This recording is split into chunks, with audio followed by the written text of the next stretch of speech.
하나님 말씀은 로마서 12장 9절에서 21절까지입니다. 로마서 12장 9절에서 21절까지 말씀 번갈아가며 읽습니다. 제가 먼저 읽겠습니다. 사랑에는 거짓이 없나니 악을 미워하고 선에 속하라.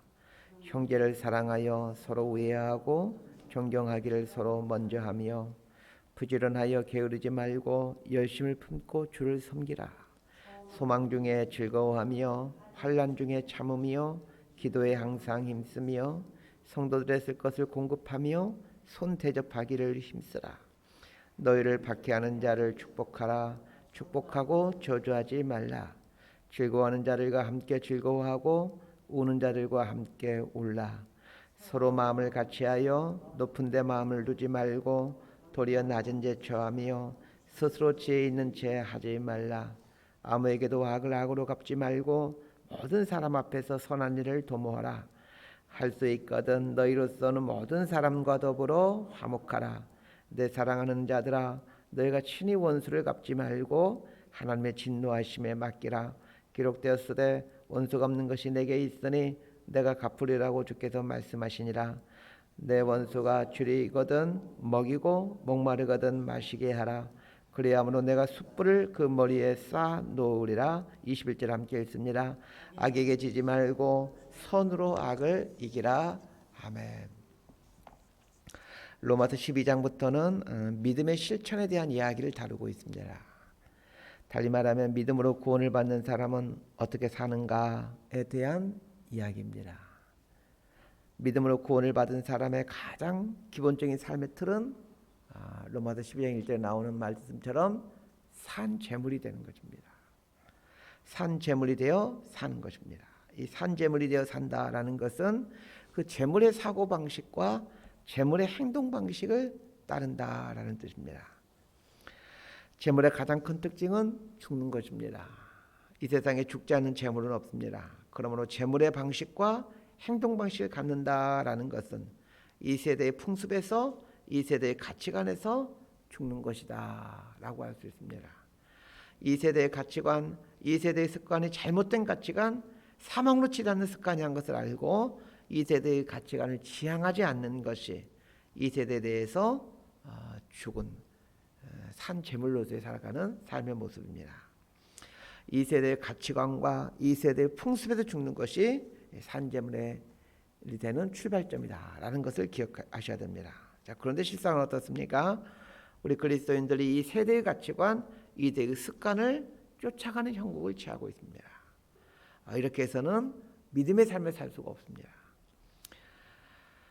이 세대의 가치관, 이 세대의 습관에 대해 제물이 되는 삶을 사는 것이 믿음으로 구원받은 사람의 삶의 모습입니다. 바울은 계속해서 산 제물이 되어 사는 영적인 예배자가 되어 살아가는 삶의 모습이 어떤 것들인지를 이제 구체적으로 설명해 주고 있습니다. 10절에서 13절까지는 교회 공동체 속에서 산제물이 되어 산다는 것이 무엇인가에 대한 이야기이고 14절부터는 세상에서 이 세상 사람들과의 관계에서 산제물이 되어 사는 것이 무엇인가를 우리에게 알려주고 있습니다. 자, 9절 말씀 함께 읽습니다. 시작. 사랑에는 거짓이 없나니 악을 미워하고 선에 속하라. 신앙생활의 다른 이름은 사랑생활이다라고 할 수 있습니다.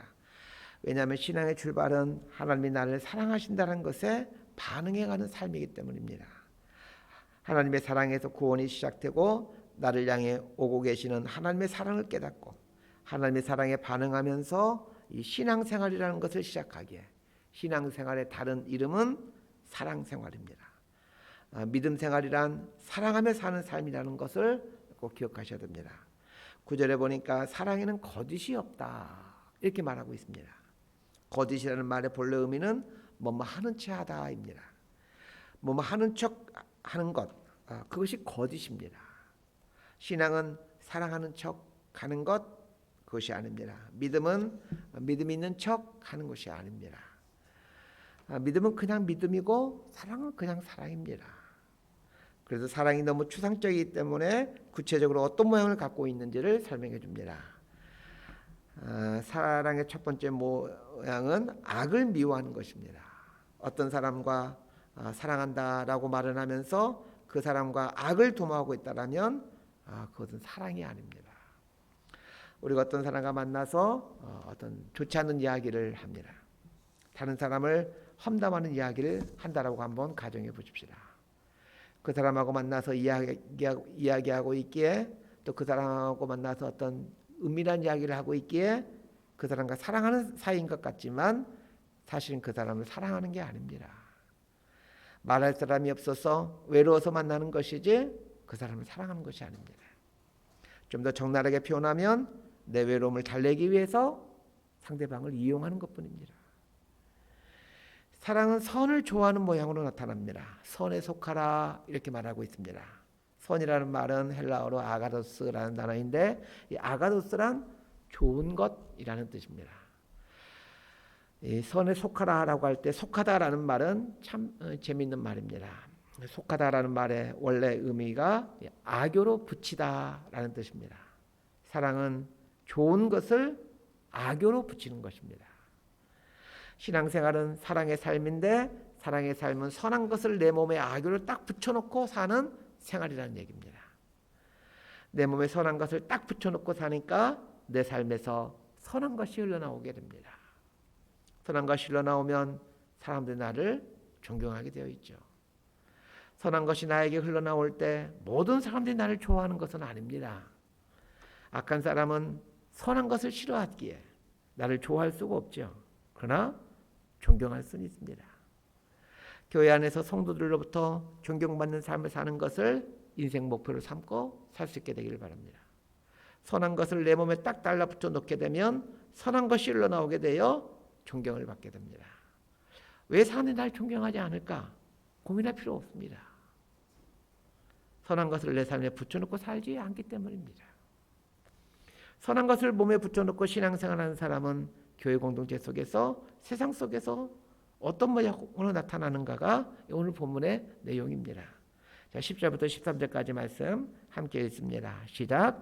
형제를 사랑하여 서로 우애하고 존경하기를 서로 먼저 하며 부지런하여 게으르지 말고 열심을 품고 주를 섬기라. 소망 중에 즐거워하며 환난 중에 참으며 기도에 항상 힘쓰며 성도들의 쓸 것을 공급하며 손 대접하기를 힘쓰라. 여기서 말하는 형제란 그리스도 안에서 형제자매를 말합니다. 그래서 10절부터 13절까지는 같은 신앙 안에서 살아가는 형제들 간에 어떻게 살아야 되는가에 대해서 말해줍니다. 교회 안에 속해 믿음 생활하는 사람들은 서로 사랑하며 살아야 됩니다. 성도 간에 사랑하며 사는 것도 중요하지만 그만큼 중요한 게 있는데 서로를 존경하는 것입니다.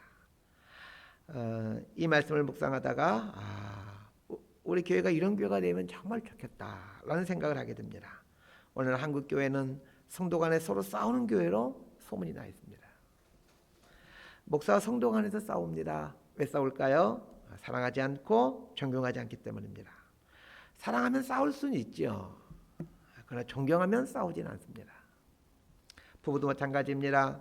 사랑하지 않기 때문에 싸우는 게 아닙니다. 사랑해도 싸우지요. 그러나 서로를 깊이 존경하면 싸우지 않습니다. 혹 싸우더라도 예의를 지켜 싸웁니다. 11절 말씀 우리 함께 읽도록 합니다. 시작. 부지런하여 게으르지 말고 열심을 품고 주를 섬기라. 믿음으로 구원받은 사람은 주님을 섬기는 삶을 살게 됩니다. 믿음으로 구원받았다고 하면서 주님을 섬기지 않는다라면 그 믿음은 가짜입니다. 그런데 주님을 섬길 때 어떻게 섬긴다고 나와 있습니까? 부지런히 섬기라라고 말합니다. 그리스도인은 부지런해야 됩니다. 손과 발이 해괴한 사람들이 그리스도인이기 때문입니다. 부지런하게 살 수 있는 방법이 있습니다. 열심을 품으면 부지런해집니다. 게으른 사람들 보세요. 왜 게으를까요? 열정이 없기 때문입니다. 열정이 사라지면 게을러집니다. 주님께 열심을 품으면 새벽부터 일어나서 주님을 섬깁니다. 여러분 잘 생각해 보시길 바랍니다. 열정을 품고 살다가 행복했는지 대충 살다가 행복했는지 잘 생각해 보시길 바랍니다. 12절 말씀 함께 읽도록 합니다. 시작. 소망 중에 즐거워하며 환난 중에 참으며 기도에 항상 힘쓰며. 우리 13절 말씀도 함께 읽겠습니다. 성도들의 쓸 것을 공급하며 손 대접하기를 힘쓰라. 이 소망이라는 말에는 아직 내게 이루어지지 않는 상태라는 것을 전제합니다. 소유하고 원하는 것이 이루어졌기 때문에 즐거워하는 것이 아닙니다. 하나님께서 내 삶에 무엇인가를 하실 것이기에 그것을 믿고 있기에 즐거워하는 겁니다. 하나님과 상관없이 사는 사람들은 내 삶에 일어날 미래의 일들에 대해서 두려움을 갖고 있습니다. 그러나 믿음으로 구원받은 사람들은 그렇지 않습니다.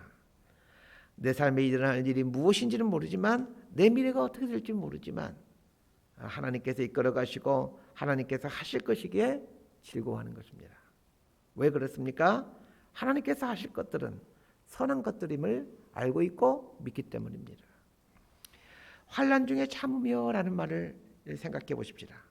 환난 중에 라는 말은 지금 내 삶이 환난 중에 있다라는 말입니다. 여러분, 예수 믿는 사람도 환난이 있습니다. 환난이 있을 수도 있습니다가 아니라 어찌 보면 대부분의 삶이 환난입니다. 믿음으로 살려보니까 이 세상에 대해서 산 제물이 되어 살려보니까 당연히 환난이 있죠. 환난이 있을 때는 어떻게 해야 됩니까? 참는 것 외에는 방법이 없습니다. 그런데 그 참을 수 있는 힘, 인내할 수 있는 힘은 어디서 오는 것입니까? 하나님께서 사랑하신 자에게는 모든 것이 합력해서 선을 이루신다라는 믿음에서 옵니다. 여러분, 어려움이 오면 빨리 지나가게 해달라고 기도하지 마세요.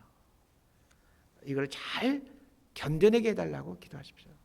하나님, 이 어려움 제가 잘 견뎌내게 해주십시오. 끝까지 믿음을 갖고 견뎌내게 될 수 있도록 도와주십시오. 그리고 견뎌내면서 하나님을 더 깊이 알게 해달라고 기도하십시오. 환난은 무작정 참음으로 견뎌내는 것이 아닙니다. 기도로 견뎌내는 것입니다. 기도에 항상 힘쓰며라는 말은 기도로 환난을 견뎌내라 라는 말입니다. 기도는 환난을 견뎌낼 능력을 줍니다. 14절부터는 세상 속에서 그리스도인은 어떻게 믿음으로 살아야 되는가, 세상 속에서 산재물로 산다는 것은 어떤 모습인가에 대한 내용들입니다. 자, 14절 말씀 함께 읽습니다. 시작. 너희를 박해하는 자를 축복하라. 축복하고 저주하지 말라. 세상에는 이유 없이 나를 미워하는 사람이 있습니다. 그걸 이상하게 생각하지 마시길 바랍니다. 나에게 복을 주시려고 그러는 겁니다. 예수님께서 이런 말씀하셨죠. 어느 집에 들어가든지 평안을 빌어라. 만일 그 집이 그 복을 받을 자격이 안 되면 너에게 그 복이 돌아온다라는 말씀하셨습니다. 이유 없이 박해하는 사람에게는 복을 빌어보시길 바랍니다. 하나님, 저 사람 불쌍히 여겨 주십시오. 하나님, 저 사람 잘 되게 해주십시오. 그러면 어떻게 됩니까? 그 사람이 그 복을 받을 만하지 못하기 때문에 복이 갔다가, 내가 빌어준 복이 갔다가 튕겨서 나에게 옵니다. 저는 그리스도인의 복받는 비결이 이것이라고 생각합니다. 나를 박해하고 핍박하는 사람에게 복을 빌어주십시오. 그러면 그 사람이 도저히 복받을 만한 그릇이 되지 않기 때문에 그 복이 튕겨서 나옵니다. 누구한테 올까요? 나에게 오지요. 그래서 가급적이면 복받지 못할 만한 사람이 어떤 사람일까 늘 보면서 그 사람에게 거의 옆에 가가지고 복을 빌어주시기 바랍니다. 20절과 21절 말씀 우리 함께 읽도록 합니다. 시작. 내 원수가 줄이거든 먹이고 목마르거든 마시게 하라. 그리함으로 내가 숯불을 그 머리에 쌓아 놓으리라. 악에게 지지 말고 선으로 악을 이기라. 원수가 줄이는 걸 보면서, 원수가 배고파하는 걸 보면서 쌤통이다 하는 것은 악에게 지는 겁니다. 그래서 사람인지라 원수가 잘못되면 마음이 후련하고 통쾌하잖아요. 그러나 한 번만 쌤통이다 이렇게 좋아하시고 두 번째부터는 불쌍히 여겨주시기 바랍니다. 다른 사람들에게 그 사람 날 핍박하더니 결국 그 꼴 당하더라 간증하지 않게 되기를 바랍니다. 날 핍박하는 사람이 어려움을 당하게 되거든 처음에 한 번만 좋아하고 그 다음부터는 불쌍히 여기십시오. 그리고 힘들겠지만 그 사람 가서 도와주십시오. 손으로 악을 이기는 사람이 되십시오. 이렇게 살아가는 사람이 믿음으로 살아가는 그리스도인입니다. 말씀 정리합니다. 믿음은 믿습니다가 아니라 구체적인 삶으로 나타납니다. 교회 공동체 속에서 그리고 세상 속에서 구체적인 삶으로 드러나게 됩니다. 교회 공동체 형제자매들을 사랑하십시오. 그리고 존경하십시오. 먼저 사랑하고 먼저 존경하십시오. 교회에서 관계 문제로 어려운 일이 생겼습니까? 그럼 기도로 그 어려움을 견뎌내십시오. 여러분과 관계를 맺고 있는 사람들을 축복하십시오. 여러분을 힘들게 하고 박해하는 사람들을 저주하지 마십시오. 여러분이 원수를 갚으려고 하지 않게 되길 바랍니다. 하나님은 우리에게 그런 권한을 주신 적이 없으십니다. 악을 악으로 대항하는 것은 악에게 지는 것입니다. 악은 선으로 이기는 것입니다. 우리가 살아가야 될 세상은 끊임없이 악이 횡행하는 것입니다. 우리가 속해서 살아가야 되는 교회는 늘 싸움이 있는 곳이죠. 이런 곳에서 살아가야 되는 사람들이 우리 그리스도인들입니다. 우리를 통해서 우리들의 속한 교회가 그리고 우리에 속한 공동체가 참 교회가 되고 하나님을 기뻐하는 공동체가 되게 하십시다. 이렇게 살아가는 저희 여러분들 수 있게 되기를 진심으로 소망하고 축복합니다. 기도하겠습니다. 하나님, 믿음을 말하는 사람이 되지 않게 하시고 믿음을 행하는 사람이 되게 해주십시오. 사랑을 말하는 사람이 되지 않게 하시고 사랑을 행하는 사람이 되게 해주십시오. 선을 말하는 사람이 되지 않게 하시고 선을 행하는 사람이 되게 해주십시오. 그래야 하나님이 그토록 만들고 싶었던 그 건강한 교회 공동체를 이루어가고 하나님의 뜻이 세워져가는 하나님 나라를 이루어가는 저희들 되게 하여 주옵소서. 예수님 이름으로 기도드리옵나이다. 아멘. 기도.